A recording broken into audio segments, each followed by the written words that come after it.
instructions there. All right, we'll keep working on it. All right. Good job. Sam's gonna put up the instruction. Step one there, Sarah. Second half, step one. Dave, how are you? Where are you calling from? How long are you sober? Los Angeles, Good, man. And how long are you sober now? 30 years. Dave G, 30 years sober. Okay, welcome to Newcomers Slipper Step Workshop. Glad you're here. You can change names too, Rebecca, and over to Amber. Amber. Hi, how are you? Where are you calling from? How long are you sober? I've been sober 24 days. I'm calling from Michigan. Michigan, 24 days. Glad you're here. Somebody want to get Dave, please? Rebecca, can you change it? 30 years, Los Angeles. Good. Let's get Amber. Somebody want to get Amber? Let's go. Tammy, how are you? Where are you calling from and how long have you been sober? Oh, Sam's back here. Oh, Sam fell out.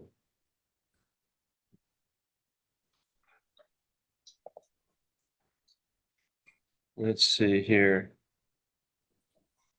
What is going on here? Wait a second here. So we got to figure out if Sam, I'm sorry, guys. My computer just went to pieces. Okay, so now we got Sam in here twice, but I can't quite figure this out. So Sam, is this you or not? Yeah, it's me. Zoom crashed. I'm back. Okay, you're a co-host. So what happened? You guys didn't get Ashley. Hey, Ashley, I apologize. Oh, no, we got you 1 year. You're good. Amber, okay, 24. Hey, Amber, where are you calling from and how long have you been sober? I apologize for that. 23 days. I'm from Michigan. Okay, and then what you do is you write to us at stepworkshop@gmail.com, and then we write you back and give you confirmation. So did you write to us at Step Workshop 1? Put that up, please, somebody. I was told that you guys didn't have an email available yesterday Yes, we do. and that, well, no, that you had it, but they just couldn't get get it put up and that I would be able to get it today. It's Sam's putting it up right now. Thank you.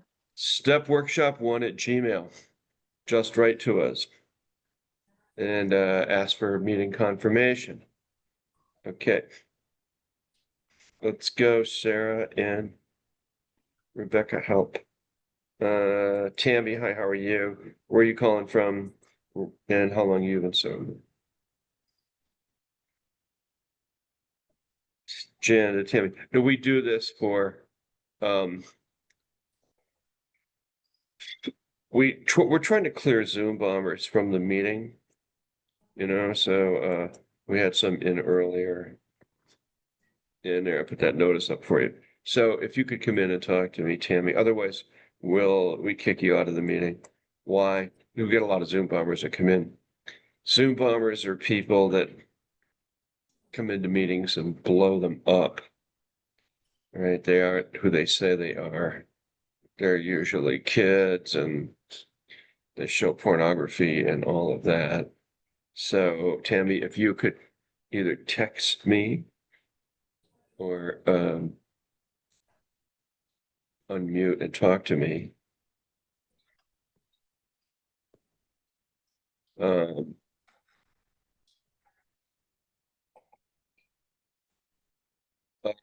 I'm gonna put you back in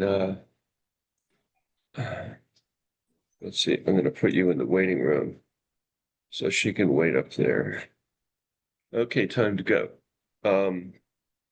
Let's see here, where are we? If you guys could put up everything to read. You with us there, Rebecca? Can you put it up? And then how about Sam will have you read? Go ahead, explain to everyone how this meeting works. And I'm going to turn on your cameras, guys, so you can start your video. All right. Thanks, Jan. Hello, everyone. Sam, grape alcoholic. Please follow along in chat. Welcome to Newcomers Slipper Step Workshop. If you are new to AA or coming back, this is the meeting for you.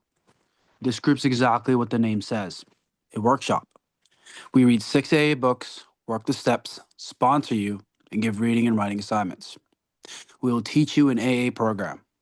We move right along here, and people get well here. Newcomer Slipper Step Workshop is a step workshop. Unlike most AA meetings, it is not a speaker's meeting nor a discussion meeting.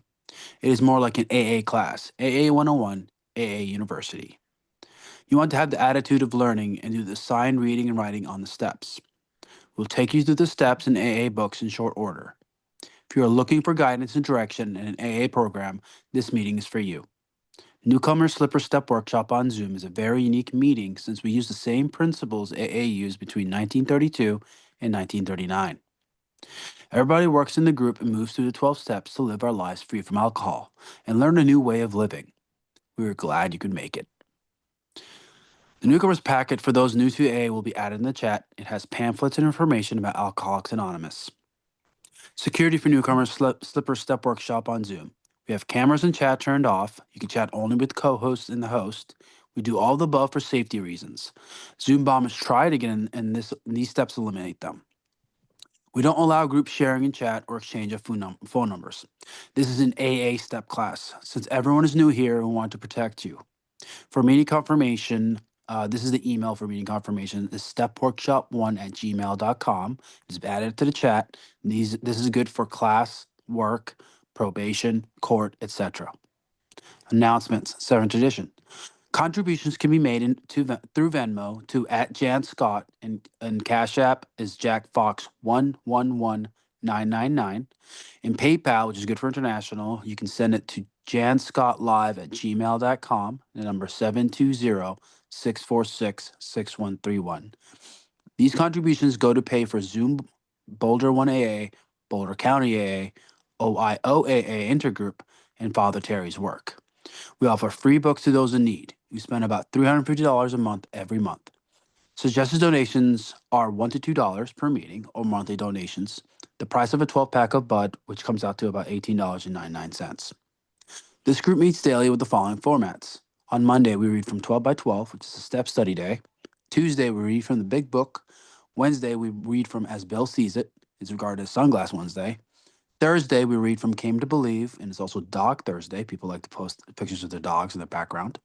Friday is Cat Friday, Jan's favorite day. Saturday, we read from Living Sober, and Sunday, we read from Daily Reflections. AA Preamble. Alcoholics Anonymous is a fellowship of people who share their experience, strength, and hope with each other that they may solve their common problem and help others to recover from alcoholism. The only requirement for membership is a desire to stop drinking. There are no dues or fees for AA membership. We are self-supporting through our own contributions. AA is not allied with any sect, denomination, politics, organization, or institution. It does not wish to engage in any controversy. It neither endorses nor opposes any causes. Our primary purpose is to stay sober and help other alcoholics to achieve sobriety. Now, everyone, please join me in the serenity prayer. It goes like this. God, grant me the serenity to accept the things I cannot change, courage to change the things that I can, and wisdom to know the difference. Amen. If you are new to this meeting, please come for 5 days to see how you like it. Then we will put you to work. This meeting is recorded with audio only for our podcast on our YouTube channel. No video, pictures, or names will be shown. No one will know you are here. Our podcast is YouTube channel, Newcomers Slipper Step Workshop AA meeting. Link is shared in the chat as well. And finally, everyone, please introduce yourself as an alcoholic when speaking or called upon. Thank you for being here. And now, back to you, Jan, in the studio. And thanks, Sam, Washington, D.C. Hey, so we're still going through the room, clearing Zoom bombers. I want to go over to, let's see. Hey, Jeff, hi, how are you? Are you here? If you would unmute, please come in and talk to me. Are you here for the AA meeting? And where are you calling from? How long have you been sober? This is Jan to Jeff. If you could unmute. Hi, Hi I'm there. calling from Boulder. This is my first time, Jeff, alcoholic. What is it? Your first time at this meeting? Yes, sir. Yeah, you don't have to call me sir. Are you new to AA? You've been to AA before? I have. Okay. Last year, I spent about 5 months and thought I had it under control and realized that I didn't, in fact, have it under control. So we're getting back to it. Do we think we had it down and then it has us? Then so you're in Boulder and how long are you sober? 2 weeks today. Okay, 2 weeks today. Okay, there you go, Sam. Thank you. And then Tammy, how about you? Can you come in and talk to me, please? And where are you calling from? How long are you sober? Hey, I'm Tammy, an alcoholic. 49 days. I'm in Alabama. Alabama. Wow. That's big. Okay, glad you're here. Why is that big? I don't know. Because they have red and a lot of moonshine there. What are you laughing at? So let's see, what's today? Today is Monday. What do we do on Monday? We read from 12 Steps and 12 Traditions. And I think today we are on step 2. Incidentally, you can turn your cameras on now. We're going to read on, isn't that right? Does anybody know? Are we on step 2 today? I think we are, aren't we? Where did we leave off? Do you know where we left off last week, Jeff? And Rosa's raising her hand. What, Rosa? Is that where we left off? Yes, Step 2. I was thumbs upping. Step 2, 12 steps, 12 traditions, right? Yes, sir. Okay. Who's got the book? We're gonna read on. Are we reading on step 2? Is that right? Or did we finish step 2? Where is Jason? He always knows. Is he in here? Hey, Jason, did we read step 2 last week or was it step 1? Yes, we read step 2 last week. We're up to step 3. Step 3.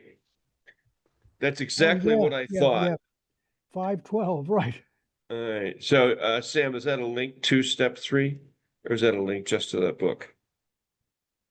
Okay, put a link to step 3. Let's go step 3, step 3, step 3. 12 steps and 12 traditions.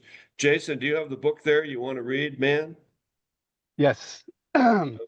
Oh, and raise your hand if you want to read. Go, Jason. Jason Alcoholic, step 3. Made a decision to turn our will and our lives over to the care of God as we understood him. Practicing step 3 is like the opening of a door, which to all appearances is still closed and locked. All we need is a key and the decision to swing the door open. There is only one key, and it is called willingness. Once unlocked by willingness, the door opens almost of itself, and looking through it, we shall see a pathway beside which is an inscription. It reads, "This is the way to faith that works." In the first 2 steps, we were engaged in reflection. We saw that we were powerless over alcohol, but we also perceived that faith of some kind, if only in AA, itself is possible to anyone. These conclusions did not require action. They required only acceptance. Like all the remaining steps, step 3 calls for affirmative action. For it is only by action that we can cut away the self-will which has always blocked the entry of God, or, if you like, a higher power, into our lives. Faith, to be sure, is necessary, but faith alone can avail nothing. We can have faith, yet keep God out of our lives. Therefore, our problem now becomes just how and by what specific means shall we be able to let him in? Step 3 represents our first attempt to do this. In fact, the effectiveness of the whole AA program will rest upon how well and earnestly we have tried to come to a decision to turn our will and our lives over to the care of God as we understood him. Okay, perfect. Over to you, Rebecca. Hi, Rebecca Alcoholic. Let me lower my hand. To every worldly and practical minded beginner, this step looks hard, even impossible. No matter how much one wishes to try, exactly how can we turn his will and his own life over to the care of whatever God he thinks there is? Fortunately, we who have tried it and with equal misgivings can testify that anyone at all, can begin to do it. We can further add that a beginning, even the smallest, is all that is needed. Once we have placed the key of willingness in the lock and have the door ever so slightly open, we find that we can always open it some more. Though self-will may slam it shut again, as it frequently does, it will always respond the moment we begin. Again, pick up the key of willingness. Maybe this all sounds mysterious and remote, something like Einstein's theory of relativity or a proposition in nuclear physics. It isn't at all. Let's look at how practical it actually is.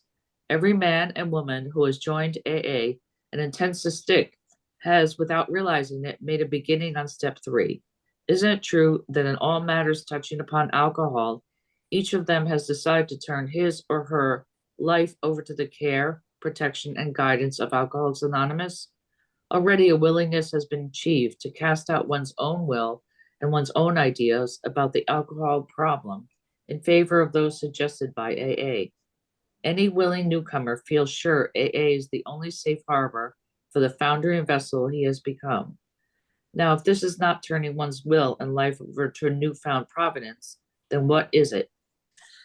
But suppose that instinct still cries out, as it certainly will. Yes, respecting alcohol, I guess I have to be dependent upon AA, but in all other matters, I must still maintain my independence.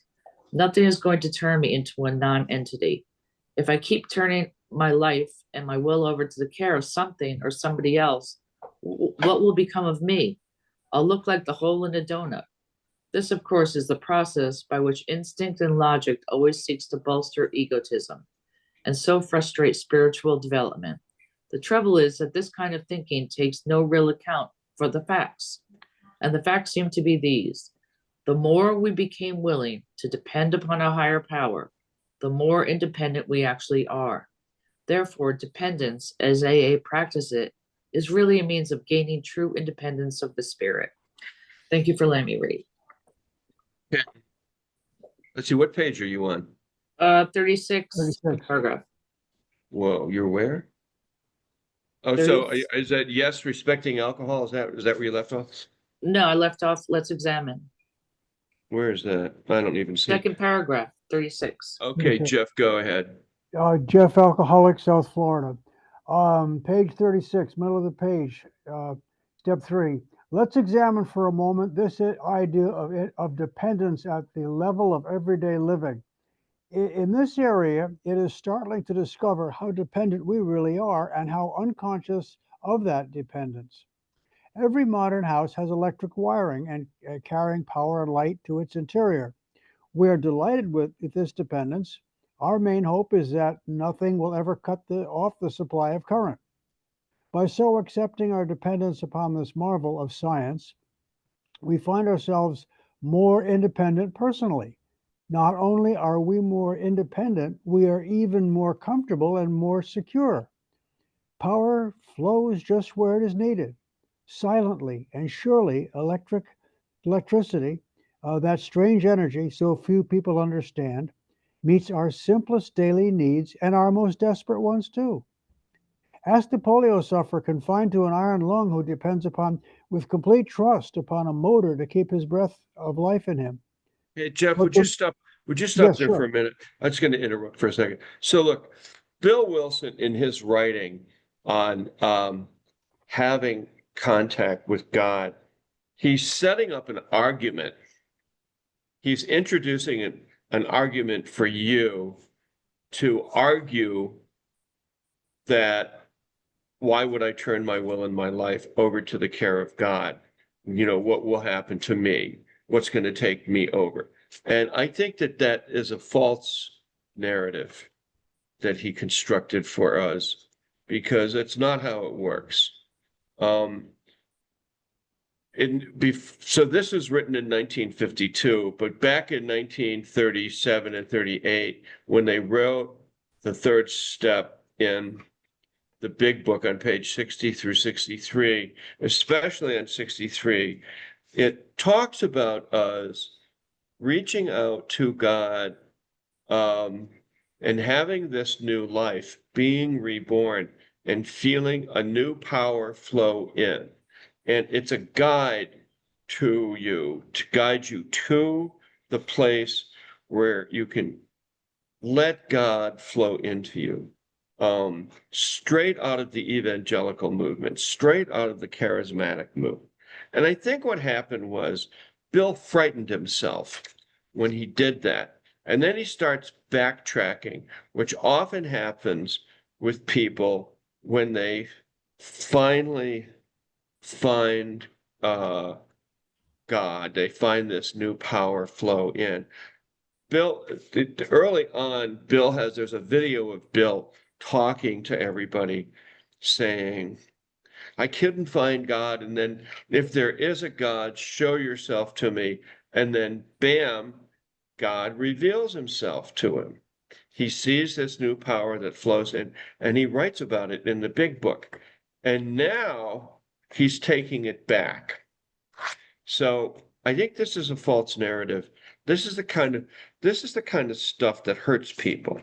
It's like, no, go with it. Let this power flow in. You can tell when it's right because it's healing. It's warm. It feels like the sun shining down on you, and your all of your fears and your concerns are removed. And you don't have to fight with it.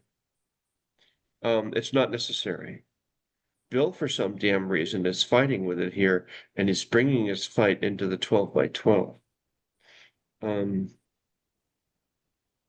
So, and then he keeps going on here. He says, but the moment of our mental and emotional independence is in question.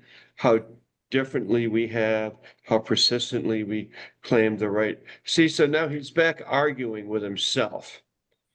Right? This is called taking back your will. You don't have to do that. And I don't even like to acknowledge that in here because it's bullshit. And you go to meetings where people then decide to take on this argument.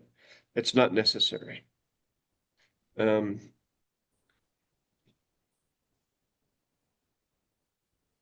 on for a second.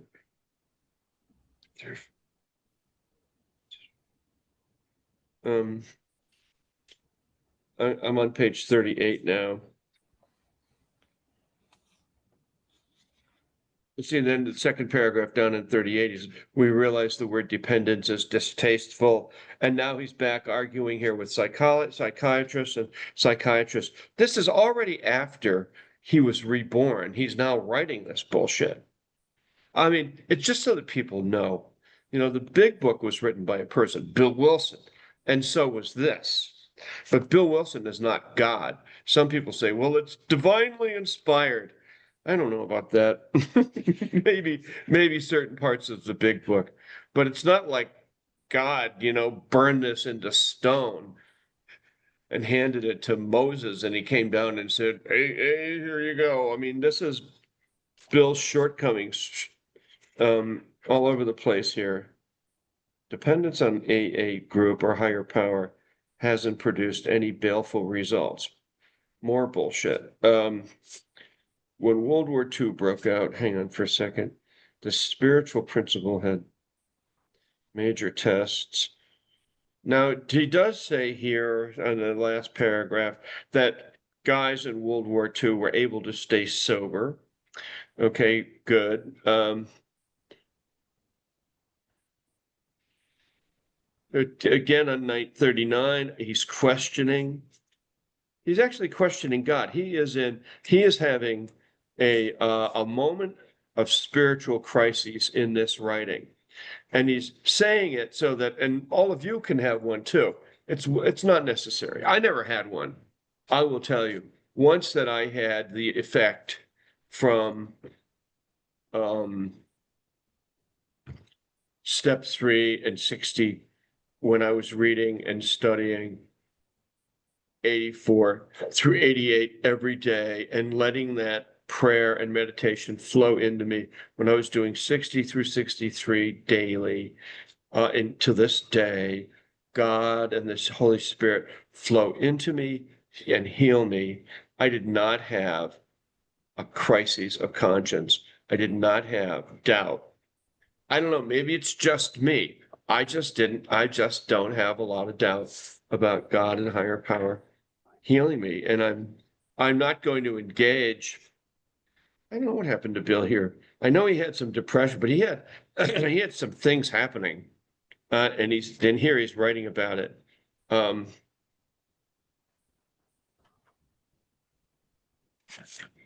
Let's see here. Let me just read some more of this. Hang on for a second.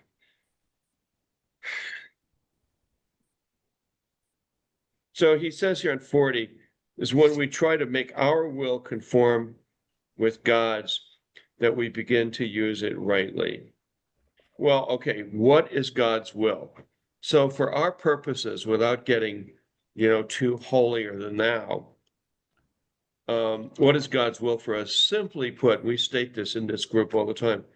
God's will for us is to not drink, stay sober, not drink and stay sober, and also do the steps as best we can. It's no more complicated than that. With Bill was on this mission to save the world from alcoholism. So he was talking to the great I Am, saying, "What do you want me to do, Lord?" And of course, the answer is, Bill, stay sober, don't drink, and don't take yourself so goddamn seriously. Or so me seriously if it were God. Get it? Okay. Our whole trouble had been missing the use of willpower. I think when we're off and we're running a business or being a financier like Bill, he had big problems with will. But once you let go and let this program start to guide your life and simplify, it's much easier. Look at somebody like Jeff as an example. Business person, successful. Yes, Jeff's retired like me, but he seems to have this flow that flows with God and to other people. And you can see it with Jeff in every single one of these meetings. Jeff, over to you. Jeff, Alcoholic, South Florida. What the pages you're quoting actually worked for me, because it's saying, hey, now look, I know you don't believe this, but if you think, really there is something higher power, some of our ideas simply will not budge. Well, he wants to say, listen, if you let them budge, this thing's going to work. That's what you hear me say to people. That's the way it struck me. It works. I don't know how it works, but it works. Over to Rebecca. Hi, Rebecca Alcoholic. Yeah, I thought he was kind of pointing out, listen, we depend on electricity, so don't overanalyze it. Kind of let it go and let God flow in. All right, how about Dave, 30 years? Good to see you. I haven't seen you in a couple of years. Jann, last time I saw you, you had 44 years. Wow. I'm glad you're still doing this. It's necessary. But you were right. Bill, when he wrote the 12 and 12, was going through a very bad depression. He wrote it with a guy named Tom Powers, who started Addicts Anonymous. Okay. And All A's Anonymous, and it still goes on. In fact, there's a wonderful meeting in LA of Addicts Anonymous. It's all alcoholics. It's all AA people, but anybody can share. And Tom, after he finished, he actually was in charge of editing the book. And he had such a hard time with Bill. He and Bill, it ended their friendship. They weren't speaking to each other by the time this thing was published. But you're right. It was a really daunting task. Bill was always conscious of the fact, and he read a lot of William James. And William James Smith was like, here's an example, here's evidence, this should lead you to this deductive logic. And Bill was always conscious of the fact that he had this idea of a very providential God, the God that lived in the Bible.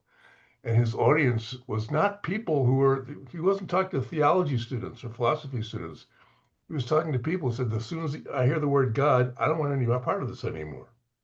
And that's a really daunting task. So, I don't go around telling people I'm an atheist, but for this purpose, I'll tell you I am. And I give Bill a ton of respect for trying to talk to somebody, just, to letting know that, there's a possibility here. And how do I reach somebody who doesn't believe in God and has a lot of baggage with the God concept? And how do I just tell them that, the God idea, it's not an obstacle. If you have a problem with God, it's not an obstacle to success in this program, which is what I find. Yeah, no, beautiful. Thanks. Good to see you. Okay, Sarah, how about you? You and God in this. For me, once I came to step 2, I didn't have, I already knew from step 1 that my way was not good, and that I'm literally insane if I think I can do the same things under my own willpower. So that's my daily, every day. Lord, how do you want me to live today? Let it be your will, not mine. Take away my fear, take away my anxiety, my desire to drink. Thank you. I always say thank you. My gratitude list, I start the day with that, but I give it to God. I tell him, thank you for this. Thank you for the meeting. And then at night, same thing. And throughout the day, I say little prayers, but the main 2 big ones are morning and night. And that sets the tone for the day. And it also ends the day on a good step where I look back and see how I acted, if I need to apologize to someone or not. So I never went through what Bill's discussing right here, but I could see how if I was going through a depression, it may come to mind. It just never has for me since. See, one of the things that happened to me is once I started to feel this power flow in, and I thought, oh, what is this? And then I started well, I'll tell you what I did. I ended up going to one of the evangelical churches Richie has here, as I was having this spiritual experience after a failed business and relationship. And I did say, if there is a God, would you reveal yourself to me? And what happened to Bill early on happened to me. Room lit up, God presented himself, and he said, find out as much as you can about me. Very next day, I go to work. Girl walks in to buy a car, and she's all jazzed up. And I said, what, are you on drugs? And she said, no, I'm on Jesus. And I was like, oh boy, here we go. And so she invites me to her church, and I go to her church with her. Okay, I'll go. She's cute. And sure enough, what was in this church, the energy was what I had seen that night. And then I started to learn more about it. But as I learned more about it, more and more of this peace, warmth, and healing started to happen to me. And I started to integrate it in 1987 into my AA program. And then I started to go back and read pages 60 through 63, 84 through 88. And I thought, oh my God, this has happened to Bill and these people. So, as Dave said, there's something was wrong here with Bill. He went off. And but I have not gone off. I'm trying to tell you, from 87 to now, I'm still in the very same place. And that's kind of what we do here in this meeting. So we guide people through this, can you feel the power and the energy? Allow yourself to feel it rather than fight it. I mean, we have all kinds of things. We have Father Terry who comes to this meeting. He calls it God a verb. He shows respect to all sorts of religions. We have George Lucas who calls it the force. We just had May 4th. May 4th be with you. Something seems to be there that's a healing power. Sam, over to you. Yeah, thanks, Jann. Hi, everyone. Sam, Grape Alcoholic again. Yeah, for me, I mean, since finding this meeting and rediscovering my relationship with God, I haven't really like gone back and fallen to my old behavior. My relationship with God growing up was very complicated. So I grew up in a very conservative household. So I had the gotcha God, the wrathful God, the God that is always looking to punish you for your sins and your misgivings and your wrongs. And past adolescent to adulthood, I began to really like kind of hate God because I always blamed God for, any issues that might have arisen. But fast forward to now, that relationship I think is really good. It's very paternal. I consider God kind of like that overlying God, like that parent figure that's always in my corner. I give my fears, my misgivings, any regrets I have throughout my day to God. I pray on a daily. Okay, I close stop. out. Go Stop ahead. right there. Perfect. So, Kelly, can you feel the power? Not until I joined this meeting. When I first kind of started messing around with step 3, it took me a while to define what a higher power meant to me. And it wasn't until I had pages, I think we're going through like 80 to 87 one day here. And that's when that was my Jesus moment, my aha, I get it. And ever since, much like Sarah, praying morning, noon, and night. That's perfect. The power, whatever it is, the power can start to flow through you. And if we tap into it, it's like, holy smokes. Uh, Joe, are you on a job? How about you and God?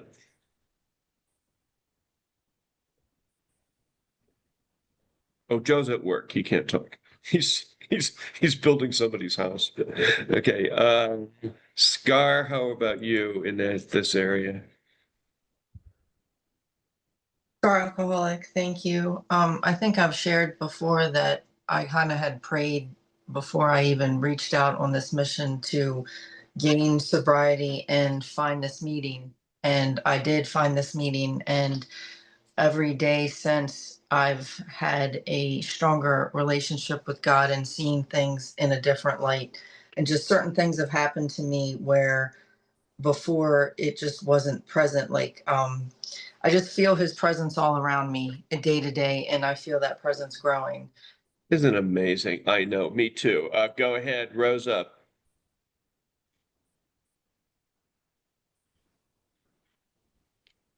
Rosa, you're supposed to pay attention. Yes. No, sorry. My phone, I had to show it my face, but I had glasses on. Sorry, Yeah. Rosa, alcoholic. No. So my aha moment came, and it kind of scared me because I came into the church late. And when I came into the church, I was really fired up. But even when I was still fired up, I knew that it was going to taper off. And I asked my sponsor at the time, what do I do? How do I stay close to God? How do I remain in this zone? And, just like Sarah said, with meditation, you really have to take the time to stop and connect and make sure that it's, his will and not my will that I'm focused on. So I just try to maintain that attitude throughout the day. That's why we always say read pages 84 through 88 daily, every day for 30 days, and just pay attention to each word and answer the questions as you go. And 60 through 63, pay attention to the questions, answer them. And then what happens is you start opening, Huxley called it the doors of perception. Bill Wilson went to the island with Huxley. They took LSD about 20 times. They were looking for, they were looking for, you know, this God thing to come in. They didn't find it yet, but he'd already found it. Why he was tripping on acid is beyond me. Where are we here? So, Ashley, how about you? You and God in this reading.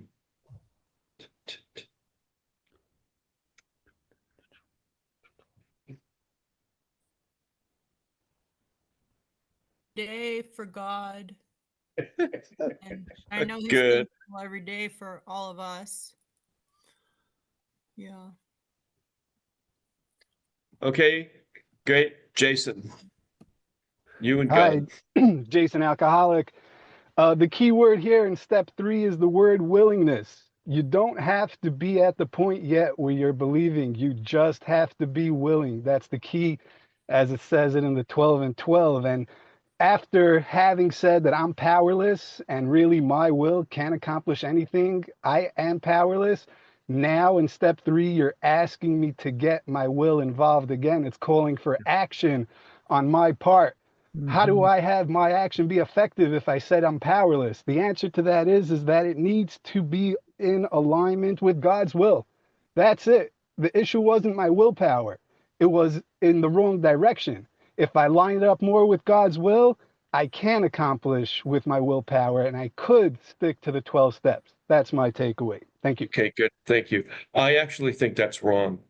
What we do is we let go of our will. See, Bill had a very strong will. Remember, he was a Wall Streeter. He was down in Wall Street every day. And then in the bars after the market closed to go make more deals. He's like Donald Trump. But if we just let go and say, are you there? So we cannot line up a forceful will with this thing called God's will. I don't think it works. For me, it's like let go. We let go. And wait. I will tell you, I've been given a lot of gifts since I've been doing this. It's just amazing. Like got my whole life back in more ways than one, spiritually, financially, every way. Let's see. Jeff Alcoholic, if I might add. Yep. Yeah, I'm thinking let go and let God. There you What brought me to that was, because it talked about before let go and let God, it talked about, the proper alignment of the mind, aligning your mind to the spirit of the universe. Yeah, okay. That made sense. That I was missing something, and that was making sense. So See, if I see that start to work, then I can let go and let God. It just I don't know what I'm doing, but I'm doing with Jeff, it. let me just tell you, you cannot take a forceful will and say, I'm going to force my will into line up with yours. It's like, no, we have to just let go. Just let go. They wrote a song about it. This is the age of Aquarius. You feel the sunshine, feel the warmth. The Incredible String Band wrote a song about it.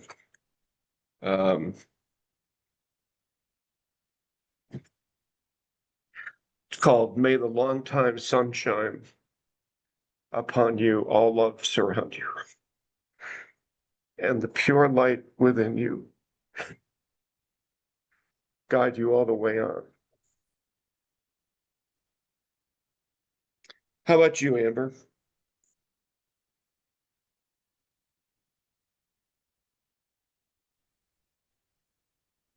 I've never really had any issue with my faith in God, so Does he talk to you? every day, Mm. Good. How long are you sober now?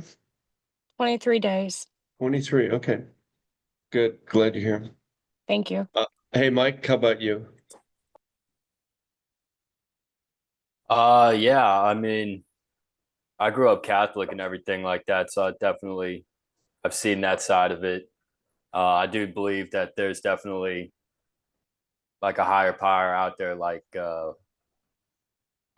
society, like the goodness of society and doing stuff for the benefit of the people around you and not actively harming them, I think is the higher power for me. Like, Yeah. yeah. So everybody look up on YouTube, The Incredible String Band, May the Long Time Sunshine Upon You. Listen to that. It's combined with a spiritual of the Pintar family from the Ozarks. Incredible String Band is a Scottish hippie band from the early 1970s, and they were pretty far out. Still are. Okay. So, hey, Jeff, you want to read the promises?